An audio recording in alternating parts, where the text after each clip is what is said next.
So just follow the sound of the bell for a second.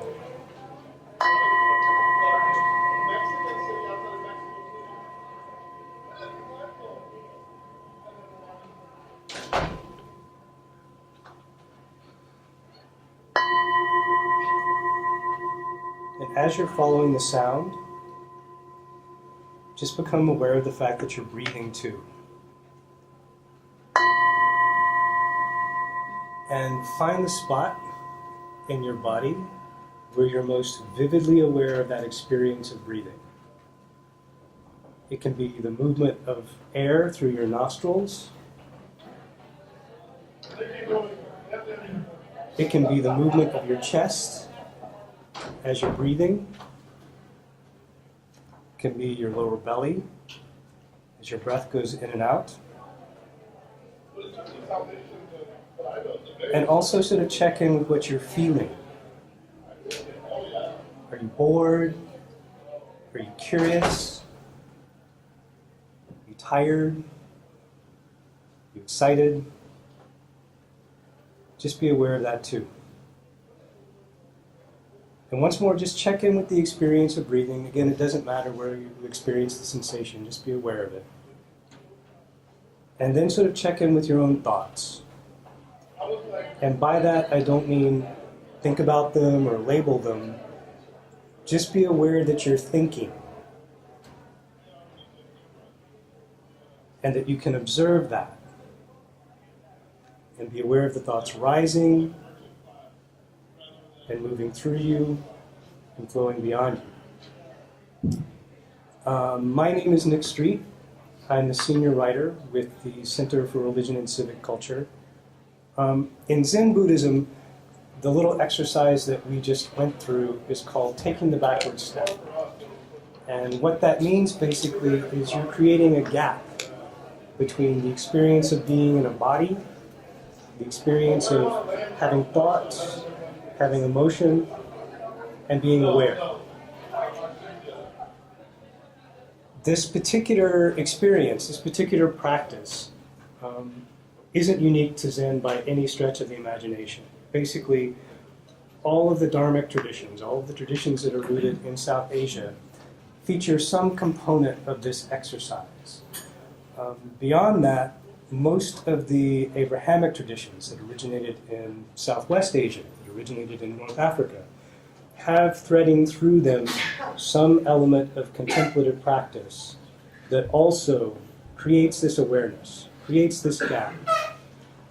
Indigenous spiritual practices, basically the world, all over the world, also include aspects of practice that allow practitioners to cultivate this state of awareness. Awareness of what? Awareness of the somatic self. What I mean by that is the experience of being in a body, the experience of having emotions. I mean, we're all familiar, especially in the West, with what it means to have a self in the cognitive sense. We're sort of the aggregate of our thoughts and our memories, our opinions and our judgments. But it's rarer, although increasingly less rare, to become aware of the somatic self, this sort of felt experience of self, this embodied self.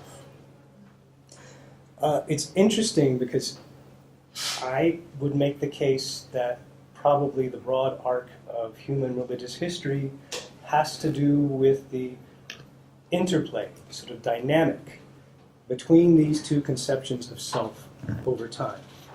There are periods of time when this sort of cognitive self, this sort of self of belief and opinion is enthroned, and institutions are built, and edifices of orthodoxy come into being.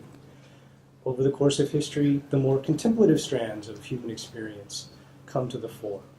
And the interesting thing about this particular time, for me, is that we're getting to see this kind of dynamic play out. We're sort of seeing a shift, we're seeing a flux, as my colleague Richard Flory said this morning, away from institutions, away from orthodoxies, and toward practices that once again bring our attention to the somatic self. Which brings me, again, I thank my colleague Richard Flory for reminding me of this, which brings me to the question that my friend and mentor Diane Winston would ask us in journalism classes right here at USC Annenberg. When I was in grad school and we would be pitching stories to her, she would say, "So what?" We'd be all bright-eyed and bushy-tailed and find fascinating things and pitch stories, and she would say, "So what? I mean, where does the rubber meet the road with this? Where's the consequence of this?" Well, the consequence of what I'm telling you about, this sort of shift toward embodied spiritual practice, this sort of refocusing of human experience on the somatic self, actually threads through all of the religious traditions and irreligious traditions that we studied in the context of our 3-year study of religious and spiritual and irreligious creativity and innovation in Southern California. The interesting thing, from my perspective, is that there's an element of liberation. There's an element of resistance, almost, involved in recapturing, involved in rediscovering some of these threads. You can see these threads moving through movements like Black Lives Matter. You can see them in resistance to the Dakota Access Pipeline. You can even see this focus on embodied experience in the Me Too movement as well. And to answer my friend and mentor Diane Winston's question, what we see in these contexts is a revisioning of what we mean by authenticity, a revisioning of what we mean by authority, a revisioning of what we mean by collective and community. And all of these things have to do with the way power is exercised, not just in our religious and spiritual communities, but also in our world. Some of the themes that my colleagues here will touch on, I'll introduce them in just a minute, is the idea of wholeness. The idea that a lot of these movements, including political resistance movements and political empowerment movements, have to do with integrating not only the somatic and cognitive selves, but also integrating the fractures in the wider human community that are a consequence of this split in the human self. Another aspect that we'll probably touch on, that we'll probably discuss once we open the forum to your questions, is the nature of reclaiming these traditions within established religious movements. It was interesting, the panel that was just here touched on this a bit, and several of the people who were on the panel with me will be delving into this as well. Another thing that will come up is the importance of the authority of direct experience. I mean, the challenging of traditional notions of authority is one of the most important aspects of this age of religious flux, particularly as it shifts from sort of the doctrinal edifices of orthodoxy toward the authority of individual experience. Another important thing that we'll be touching on, I've sort of labeled this containers and roots. The fact that while mindfulness movements, while shamanic medicine, while sort of the reclaiming of these spiritual traditions is very common these days, it's also very common for them to be commodified for many people who don't have that much experience or familiarity with the traditions out of which these practices emerge, sort of hanging out a shingle without the historical knowledge to deepen their own practice or the practice of those who are following them. Another thing that we'll be touching on is hacks. A lot of the people who are working in this area are working specifically on the experiences of trauma and healing. And that's a very difficult and fraught territory to venture into.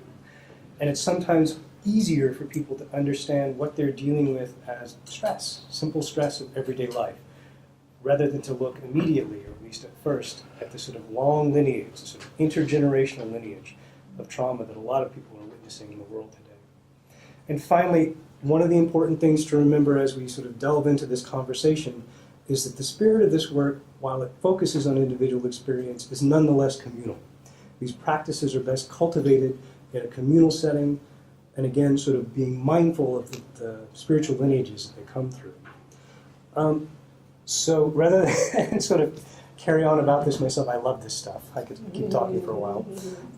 I'd like to introduce you just briefly to our panelists, and I'm just going to say one or two words about them and then let them tell you their own stories in their own words. Rita Burgos is a clinical Ayurvedic specialist and Yoga Nidra instructor. And the interesting thing about her history for me is that she's also been involved in a number of social justice movements that incorporate this particular kind of work, focusing on individual experience, what I've been calling the somatic self. Rabbi Susan Goldberg is a fourth-generation Angelino who's been involved in revival movements in a number of different Jewish communities in LA. And I think she'll have a lot to say about the reclamation part of this story. And finally, Inkim Ndefo is the founder of Lumos Transforms and the creator of the Resilience Toolkit. She's also been involved in this work in a variety of settings, and it's the sort of contextualizing of these practices that I'm keenest to hear her talk about. So I'm going to sit down and be quiet for a little bit, and Kim, why don't we start with you? I like doing these because they make me reflect a little bit deeper. I think I'm an extroverted thinker. So, no visuals. I think of myself, I'm a big mix. My mother's family came to the U.S. escaping pogroms in the Ukraine, what's now the Ukraine. And my father's family, my father came right before the Biafran War, where he voted. So I'm a nice mix here, and I think in some ways uprooted from spiritual tradition through, big trauma and garden variety trauma, but also migration and colonialism. I think that my father's indigenous religion was layered with Anglican practice of his mother. So it's a big mix that I come from, and when I look at my family, I see these threads, two threads. There's a very big science focus. My father is a scientist, an engineer. And there's also this big emphasis on relieving suffering through care of others and through activism and advocacy. And I think those two threads come together about forming meaning, which is a big thing I think about spirituality, about meaning and connection. And so I come to doing work. I do resilience building and trauma healing with many different communities.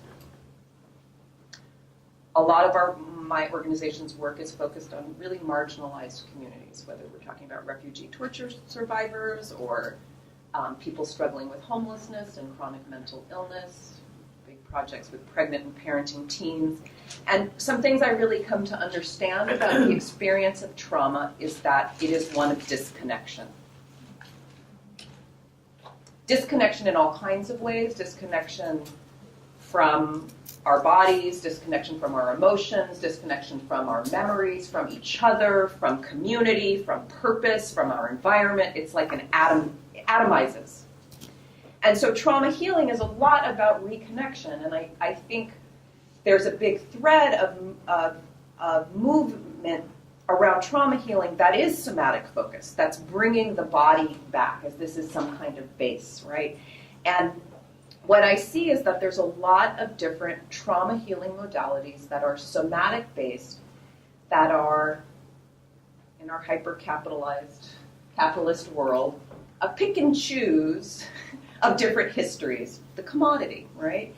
And so we have something like, and even, when it's conceptualized around stress, I think about mindfulness-based stress reduction,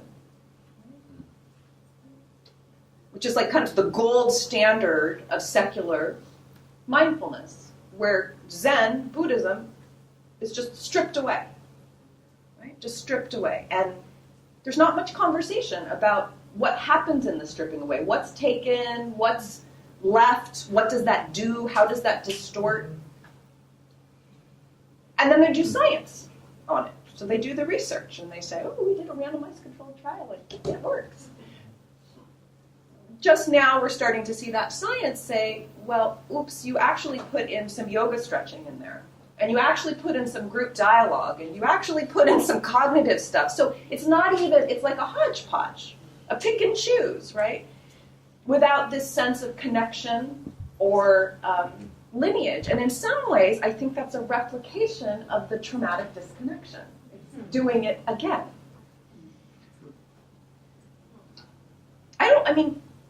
I'm also a big pragmatist. I think that's the scientist first. Like, does it work? Like, if it works for you, there's something there, but I think there's something lost in the truth-telling of what's happening, right? What's happening. There's a quite big practice called Somatic Experiencing, you may have heard of, which is really about helping people connect to their felt experience. The container of it is not, there's no tradition, there's no dogma, it's your felt experience is the sole guide here. So again, quite individual.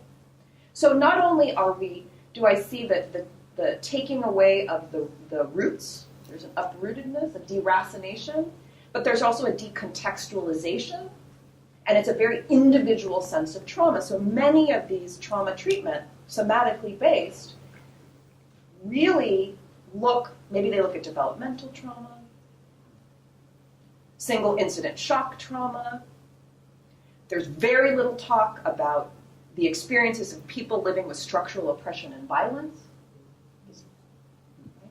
It's very individualized. Again, does it work for people dealing with those particular issues? Yes, I think so, and I don't want to push that aside, but it's just not part of the conversation. And so when I come to this work, and I think, how am I doing this work? And it's empirical, I think, how it developed, seeing what people needed, and responding to what people needed, and studying and in reflection. And so I've developed this thing called the Resilience Toolkit, which is very interesting because as I was doing community trauma healing, I found no one wanted to talk about trauma. It's a scary word. It happens to somebody else. It doesn't happen to me. Oh, that's this big thing. Though I think, it's part of the ticket of being human is we all have it.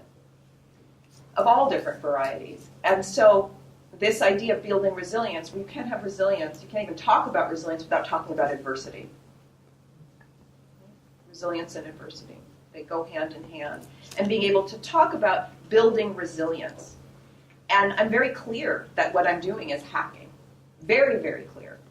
I say we're not going on a mindfulness retreat. And in conversations with friends who are Buddhist teachers, who say that path is really not for stress reduction. It's for spiritual liberation. And that path can be very bumpy. It's not actually like calm it down, keep it smooth, right? And so I'm very clear that we are not doing that. And if we're going to secularize it, we're using it as a way to settle your system, to help people recognize their own felt experience in relationship to the environment with which they live, and use these mindfulness traditions. And I'm clear that we are deracinating them. And I'm clear that there is some distortion. And we're using them to help people reconnect to their own experience so that they can, and it doesn't stop there. In that reconnection, it's not just an individual reconnection, it's a reconnection to purpose, to spirit, to community, so that they can, what we see is we use the term transformative resilience. It's not just resilience to be resilient, so you can take more. It's so that you can change the system that is inflicting the adversity on you. And in that way, I think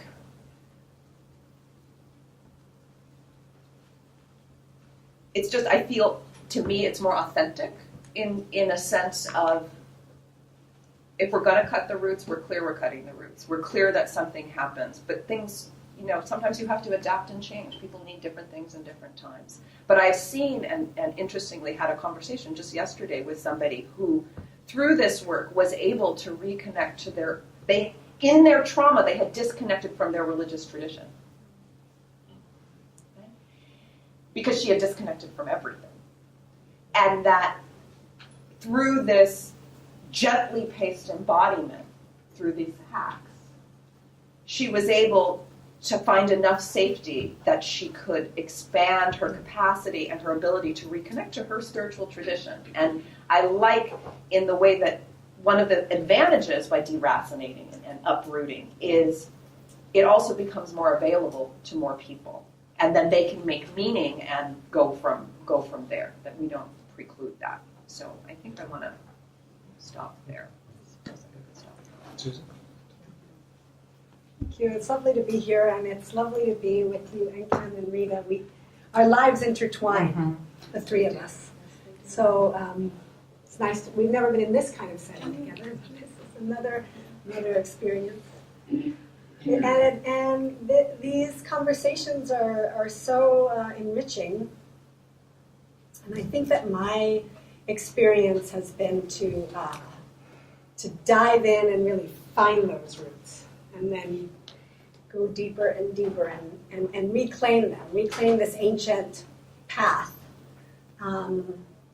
that my family had rejected large parts of. For many of you who know about Jewish people, it's very common to claim Jewish identity without connection to the spiritual path of Judaism, because it's a peoplehood, right? So it's not that people are amiss about that. You can absolutely claim different aspects of Jewish identity, and our identity is complex and not limited by one or the other. It's part of how we've survived over many, many thousands of years when really we probably shouldn't have. It's this ability to be flexible and change and adapt. And so my family were part of the group that rejected outright the religious part and created an identity around changing the world.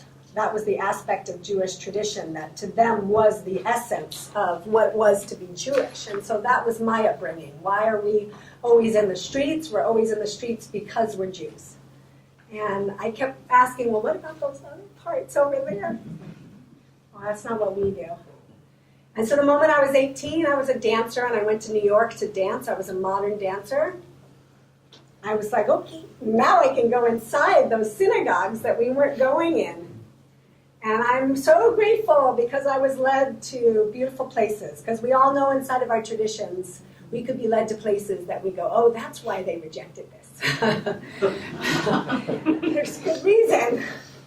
But I was led to places that really showed me the deep beauty of the spiritual practice of Judaism, ritual, prayer, texts that were so moving to me. In fact, it started with somebody, a dance teacher, saying, I'm not Jewish, I know it's the high holidays. I used to dance with this guy, he became a rabbi. He's a dancer who became a rabbi. So I was already introduced to that possibility way before it was in my mind. And I experienced these beautiful services with him. And somewhere along the path of my spiritual journey, which led me into somatics, into learning something called Laban movement analysis, and into body-mind centering, and all kinds of somatic practices, Alexander work, all of that, as I was sort of both in the dance world and needing to heal from the dance world at the same time, which is a whole other conversation. When trauma is done to our bodies inside of body practices, right? Layers to unlearn there. So in the healing of that, my spiritual practice deepened within Judaism, and the path of the rabbi became clear to me as a way of embodying all of that. And so as we were sharing about embodiment, I think, as you can imagine, coming to being a rabbi as a dancer, I already stepped in with a different embodied practice. I was very aware in rabbinical school how I went from sort of rehearsing all day into this setting where we were like hunkered down. And there is a long-term practice of study in Jewish tradition in which your body does sort of, right? So to be in class and be like, I can't do this right now, and needing to move while we were studying. And then the spiritual community that I have developed, a community within the community at Wilshire Boulevard Temple called Nefesh, which means soul, is one of the words for soul within Judaism, has allowed this sort of laboratory to experience Jewish spiritual practice in a way that is more embodied. It's both contemplative and ecstatic. There's song and dancing and meditating and all of these things that bring into our tradition that which is been there, but part of our experience along the way, both in terms of assimilating into the United States, was to dilute spiritual practices. That was part of how we got, we're gonna get accepted as white people and Americans, and so we're gonna give up the things that look superstitious and odd. And along the way, things were lost. And then also in the journey of experiencing and the great trauma of the Holocaust, there was also a disconnection from our hearts. And so as we now are safe here, which is like an unbelievably new experience for Jewish Americans to have anywhere, to Jewish people, to have a moment in history where we're safe, we think. Here, we're always aware that we're not always. That there's this way, a way that we can become embodied again. And so the work that I do also brings embodiment into study, using movement to embody, for example, the creation story or different aspects in study, and ritual, sensory ritual, which is already very alive in the tradition with fire and water and spices. Another place that I want to really put out is that it's really collective. I know that this has been said, but our spiritual practice as Jews is collective. We embody things as a whole, which means that we do individual spiritual work within the collective. Inside of our worship service, literally there's time to do personal silent work, but always surrounded by others. And we have no go away. We have no monastic tradition. There's no go away in Judaism. You do your spiritual work right here. And a lot of it is about hiding under the bed to see how the Rebbe ties his shoes. Those are old stories, because even that is an embodiment of the knowledge and the spiritual integration of a Rebbe. So we're into how do you tie your shoes? How do you wash your hands when it's time to wash? How do you communicate with each other? There's no off time, right? It's about an integrated practice all the time. So it's not about going away, have something great, and then stay there, right? Most of Torah is in the wilderness. We have the ecstatic moment. We leave Egypt. We see the walls of water. We get the Torah on Sinai. But then the rest of the time, we're going to wander in the wilderness. Only a couple ahas, and the rest of it is wilderness. So a lot of that is what we do. And I just want to share one story with you about the integration between the personal and the communal. So with prayers and blessing is another place to embody study, ritual, prayers and blessing, and the idea that we can create our own. So I have a congregant right now who is a part of our community, and she is finding that at the yard site, which is the anniversary of a death, it's called the yard site. In Jewish tradition, you say a special prayer at the anniversary marker of when your loved one has died. It's called the yard site, and you light a candle for the day. Every year around that time of her parents' death, she begins to have dreams that come to her, where there is something unfinished in the leaving of her parents. Little bit different story for each.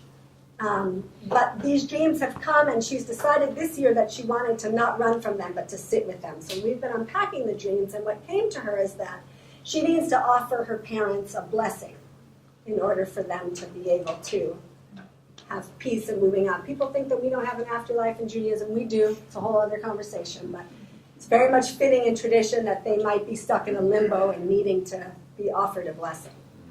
And so she's working on a blessing now. Part of it she felt is when her mother was dying, she kept telling her mother that she personally was going to be okay and her mother could go. And she realized since that she needed to tell her mother that she was okay and she could go. So she's working on writing this blessing, and the other aspect that we've now brought in is that how could it be witnessed by the community? So it's going to be a blessing, but it's going to be witnessed so that, because it's not our tradition to do things solo either. And part of what we find, and I've done this journey with some others, is that when it's offered in community, those who've witnessed become affected, and it becomes for them a journey of healing that no one could have anticipated in that way. So holding the communal and the personal in this work. Hi. Thank you, guys. Those were great talks. Really, one of those, you leave something with little gems that people gave. So I'm Rita Burgos. I'm a clinical Ayurvedic specialist. Ayurveda is, I guess you could call it the sister science of the yogic path. It's the healing and medicine path that comes out of that tradition. And I'll go into this a little bit at the end. I also have a spiritual practice for the past 2 decades in the Sanatana Dharma tradition that has its roots in the Vedas. I'm part of an organization, you may have heard of it, called Self-Realization Fellowship, and it follows that path.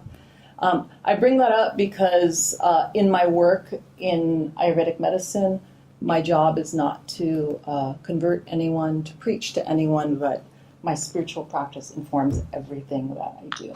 Everything that I do. So just wanted to start with that. Just a little bit of background on my end. I have my roots in community organizing. I was actually doing political activism work since I was a teenager. I started an anti-apartheid movement in junior high school. So my work went many, many years. Through high school, through college years, I became a community organizer in a variety of environmental and civil rights struggles, and I eventually started to train organizers throughout the country. I don't do that work right now, although I'm still very affiliated with groups that are very active in those projects. But the reason I'm bringing it up is because from my organizing work, one of the things that I commonly saw was a tremendous amount of burnout, tremendous amount of disconnect, and frankly, a tremendous amount of unhappiness, which is ironic given that you had people who came in, these young people out of college who were so idealistic, right? It's I'm sure some of you are familiar with Joseph Campbell and the hero's journey. You could see these people were part of their heroic journey and they were going to change the world. And then they were suddenly in organizations that didn't cultivate that hunger. So what I would say is that a lot of groups I encountered really operated with a disposability model. That it's okay if people burn out when they're 28 years old, because there's always more people coming. There's always more people coming. And the reason I bring up that concept of that hero's journey is because it's a beautiful thing when you have people who truly want to manifest something wonderful in the world. And it's a terrible thing to see it get crushed. I left that world because I couldn't deal with the levels of watching idealism get crushed. So, what's interesting when I think back to a lot of the organizers, I was sitting here preparing for this talk and I did a sort of inventory in my head about where everybody went. And I can literally tell you that the vast majority of people went on to become, to get new professions or new jobs or something totally different that involved work of wellness, healing. So I bring that up because it's interesting that the same urge that brought them to community organizing and political organizing, many of them deepened their spiritual practice after they left. I think it was the same urge that shifted them into these new places. Some of them left politics altogether. Some of them left community organizing altogether because they could no longer find a home there for that deepest urge that was driving them. So, I think it was Enkem who talked about wholeness. So I just really want to say that word again, that I think ultimately what drove a lot of those organizers was this search for wholeness. Wholeness within themselves, wholeness within communities. And so when they didn't find it, they searched in other places. I would say that now there's probably some really good shifts happening. When I look back at some of the conversations that we had when I was a younger organizer, it's pretty mind-boggling. We used to have fights about whether or not people should pray, literally. Like whose business is yours, right? Now I'm looking back. Why do you have an opinion about this? We used to have fights about whether or not the new political movements should be driven by atheism versus, I'm like, who cares? You know, I'm like, why are we having this conversation right now? So there are some really great shifts happening. The work around really addressing trauma. Words like self-care, right? You're actually seeing, I hate things that are funding driven, but you can sort of get a pulse on what's happening by what foundations are funding. And they're funding self-care projects. They're funding work around trauma. They're funding retreats for burnt out organizers. That was only starting to develop just a little bit when I was an organizer. It was probably maybe in about, 15 years ago. But before that, it really wasn't there. There was actually, on the other side, there was still this valorization of the people who just killed themselves in political work. So, the examples that he was talking about of the movement against the Dakota Access Pipeline, they integrated ceremony. They integrated some of those beautiful images. I don't know if you guys saw it during the there was this healing ceremony, right, during the Dakota Access Pipeline. It just brought tears to my eyes, where elders really just did a forgiveness ceremony. Really beautiful. And you had that when I was in my younger organizing years. We would go to Native American reservations sometimes to do environmental support work, and you had that in little pieces. But I think what you're starting to see is larger movements are starting to integrate these shifts. So I do think there's hope. But what I would say is many of the people I work with come out of these political movements. I've done some organizational support work, trying to bring self-care practices to some of these organizations with their boots on the ground. And I have to say that some of the same problems still exist. So I wanted to give 3 different examples of different ways that healing practices can be integrated into community work. And the reason I'm bringing up, there's so many things that can be integrated. The reason I'm bringing them up is for a couple different reasons. One, I do them, so I can speak with direct experience that they are effective. But 2, I bring them up because they can be integrated in different places without the risk of appropriation. When I started out by saying I'm part of a spiritual tradition, I'm very clear in my mind, when I speak with people around what I can share and what I can't share. What I can teach and what I can't teach, because spiritual traditions have certain rules with them. And that's part of what you embrace when you enter a spiritual tradition. You say, this is my path to God, and I'm embracing these rules, and I'm accepting these rules. Mm-hmm. And I'm bringing up these 3 things because they can be integrated in an ethical way, in a way that does not risk, everything can be done unethically in the end. So I'll say, I think that these practices can be offered in a way in different spiritual traditions, in different settings, in the most ethical way possible. So like I said in the beginning, I'm an Ayurvedic clinician.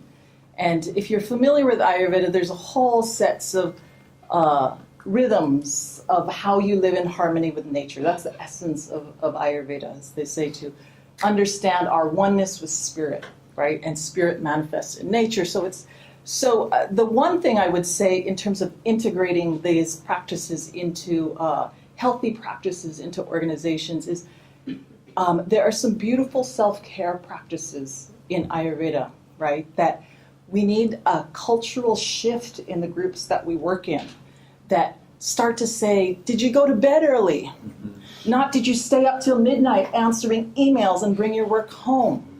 Did you go to bed early so that you can get that power of healing and transformation that happens when you go to bed at a reasonable hour, because that 10 p.m. to 2 a.m. is the most vital time to sleep? We need to ask those kind of questions, and we need to have that cultural shift.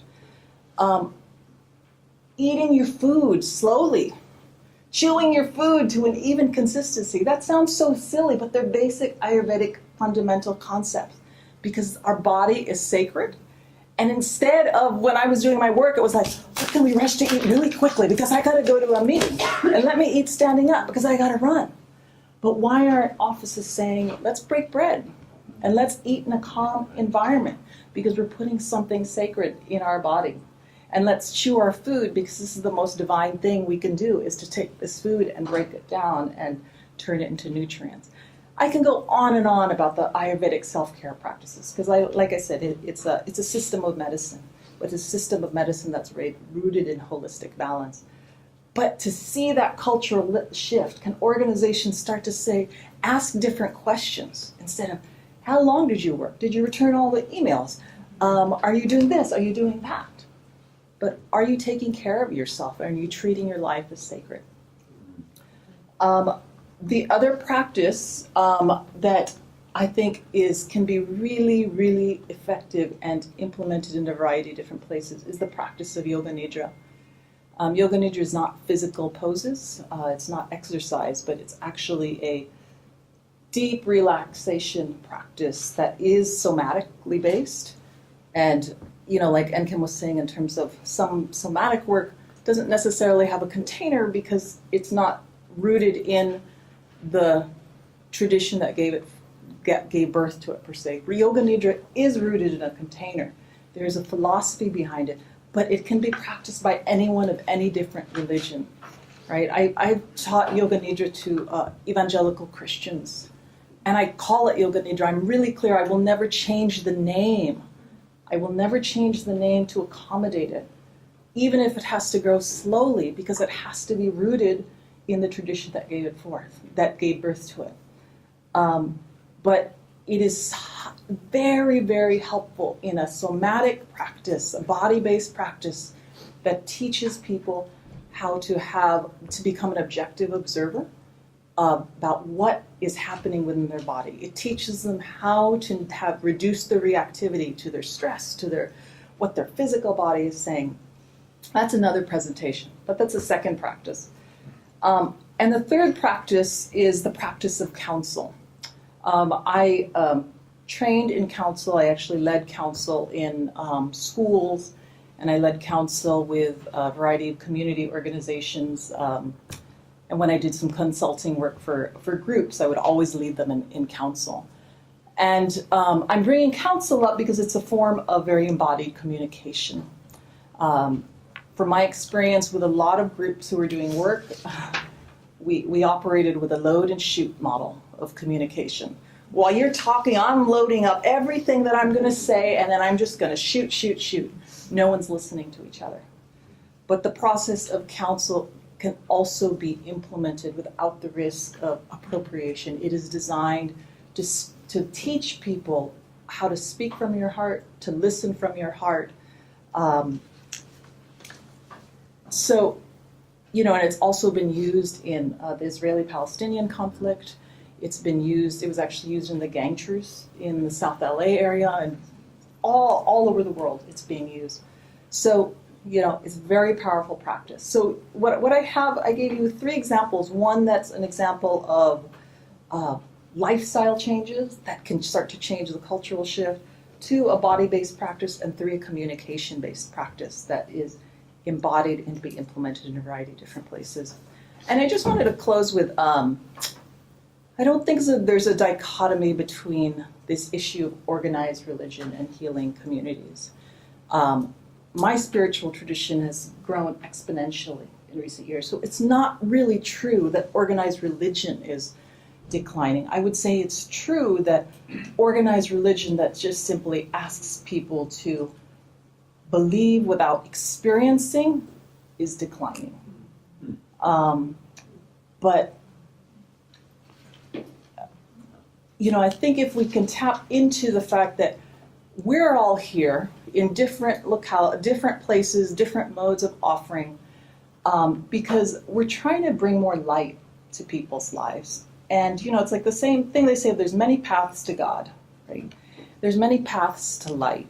And, it is not my job to bring people to my spiritual lineage, but it is my job to try to open the door to bring more light to people's lives. And if we can operate from that context, then we'll just have a lot healthier world. So that's it. Awesome. Yeah. So we have about 15 minutes for questions, and rather than sort of do the cards, because we are a little pressed for time, I'll point at you when you raise your hand, and please keep your questions succinct so we can get as many people in the mix as possible. Yes, ma'am? Oh, sir. I think a lot of what we're hearing today is based on language and the use of language. A lot of what I've heard today is very much based in a dualistic understanding. And I come from a non-dual tradition. So in speaking about community and integration within community and self-healing practice as part of spiritual knowing, I'm just wondering if we could put into this mix the idea that, I'll just repeat something that my teacher gave me, which was in looking at someone coming towards us needing help, he would say to himself, "Oh Lord, you create whole cosmoses of such a sense of humor. Because here you are coming towards me pretending a need that I can pretend to fill." And I think that respect towards the other is essential in this work. And I don't know, I just wanted to throw that in as maybe a question. Okay. I am also trained as a midwife, and I say, I can sit with you, but I cannot have that baby for you. And I am very clear about who's healing who. So my organization is actually called Lumos Transforms. The light does the work. We can be a guide. We may be able to provide some skill, some education. I personally believe it's about helping people. It's less teaching people, it's helping people remember their true capacity, true strength, and sort of it's a restoration. So in my private practice, I work with people who are very traumatized, torture survivors, and things that unimaginable things that people can do to one another, and still that, find that light, fan those flames. I'm going to bring up that duality idea too. I'm very much. One of my primary spiritual practices is empathy, and that is about embodying all pieces and watching when we start to split, right, into a duality, and then diving back in and trying to empathize around all parts, and then watching that split, and then diving into those, and it's endless. It is endless. And I think it's one of the gifts of Torah and story, that our tradition is based on story, because it's an endless living into the experience of our ancients as well as ourselves, right? Because sometimes we go, oh, in this story, these are the good guys and these are the bad guys, and we split immediately into polarities. But when we can say, oh, if I jump into that experience and say, all right, I'm the one who's forcing this moment, this struggle, this rage. Where are the places in me that want that, right? And now I'll shift to the other, right? So part of what I think that our culture does is all that splitting.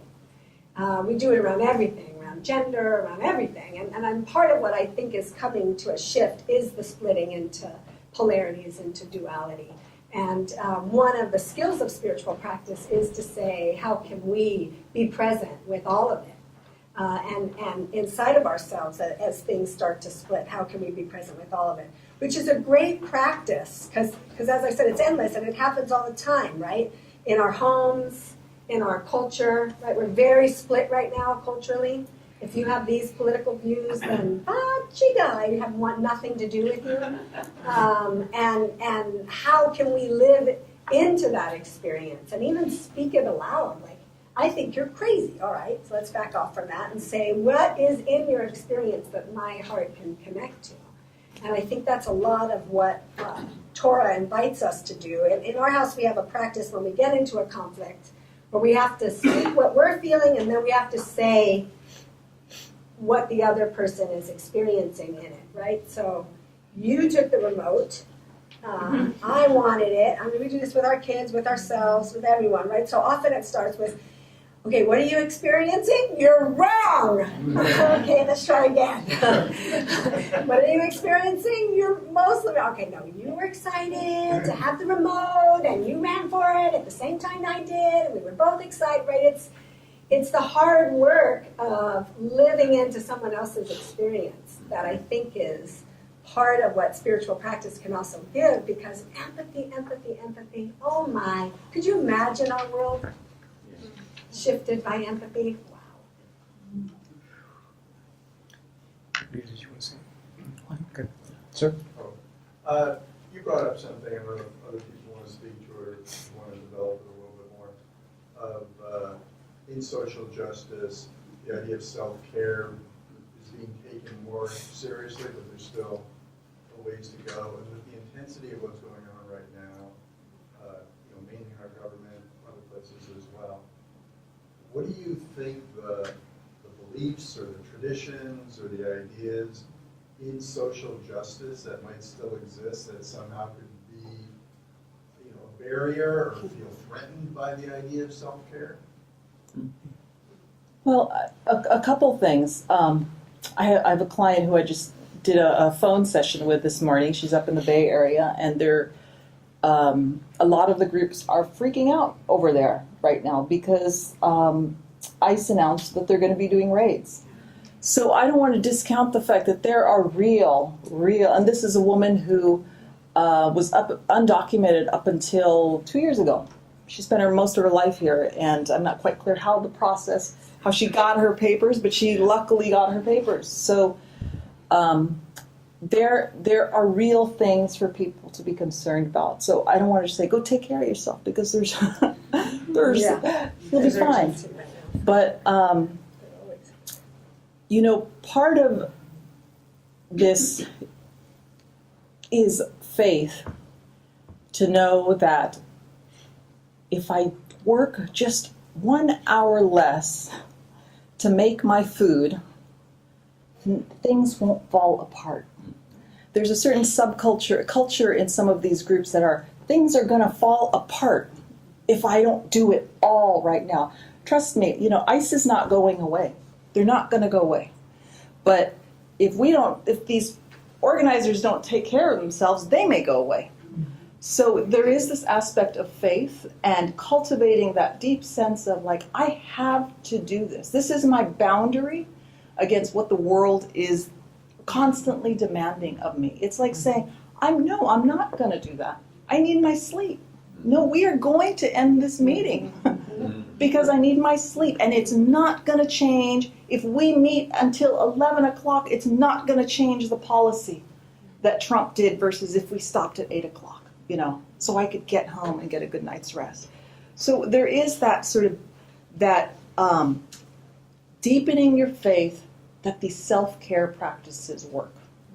Deepening your faith that when you stop and eat your meals and take a break, they work. They're transformative. They actually build nutrients in your body. They give you more strength for the next day. And the reality is people won't fully change until they actually do it, because in terms of direct experience, you don't believe it until you do it. So some of that is, it has to start for these organizations, it has to start with the people who run these organizations. They set the culture. And frankly, there's not that many wise people who run things. I mean, there's some wise people who run things, but a lot of people aren't that wise. So those people who, if you are an organizational head, there is power in directorship. You have to set the tone to people and encourage people to reprioritize things, right? I'm just doing a series of workshops with activists called Body Liberation. And I was in Harlem, and a Black Lives Matter activist had recently killed himself. And we were talking about it, and when I teach, I use some science and I talk about the neurobiology of trauma and I talk about fight, flight, and I talk about freeze, and I say, so you're fighting oppression, right? But if you stay in fight, your solutions will be fight solutions. I don't want to live in a fight world, do you? Right? So recognizing when do you need to fight and when do you need to stop and come into connection with yourself and settle, and that's where the creative dreaming where the world we want to live in comes from versus always being in opposition. And so, it's some cajoling and to get folks to realize, because it's like the same thing. I do a lot of work with social service organizations where someone's crisis is always worse than mine, right? And so they're homeless. I miss a meal. Let me, but it's an endless stream. There's a problem when we think about it as retreat. If we create cultures from which we need to retreat, right? You recharge and then you just do it again. So it's these cycles of push, bust, and looking about how do we repattern how we do things. Again, when you write, we at the same time we were channeling each other. I wrote cultural shift when you had said that. Yeah, I think it's part of the big part of the reason why I was led to spiritual practice, because I did grow up in a community of radicals who were clearly had no idea of self-care.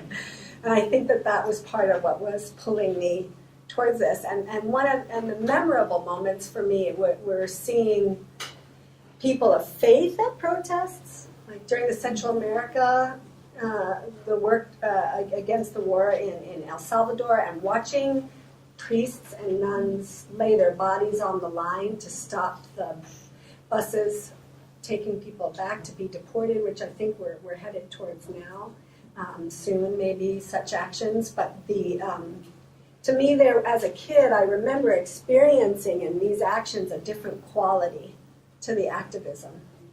Because there was prayer before, prayer during, and prayer after, and there was singing, and there was an alignment. And I remember, even as a kid, going like, all right, those are the kinds of actions I want to go to.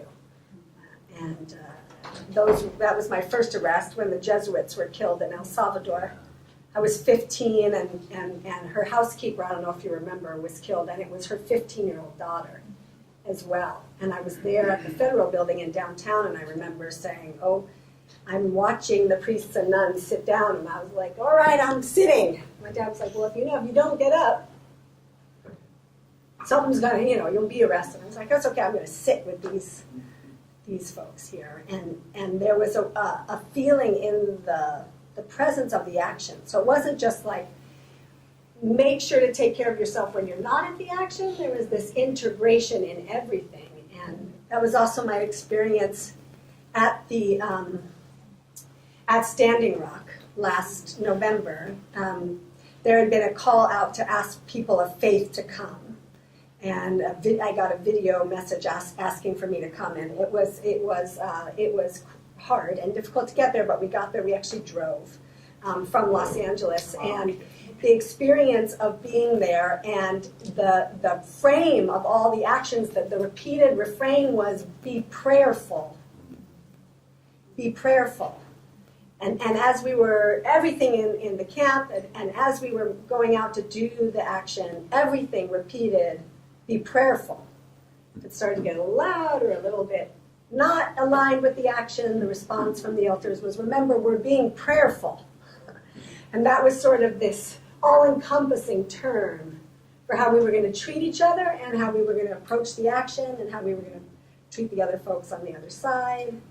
And again, it was that sense of integration, not just that you need to take care of yourself when you're not doing your political work, but there is that same no on and off, right? It is integrated, all the moments. How you're talking to each other at the action, even though you're under stretch, is just important as after the action, right? And being centered in what's happening. It's really quite moving to be part of something where the whole thing has integrity.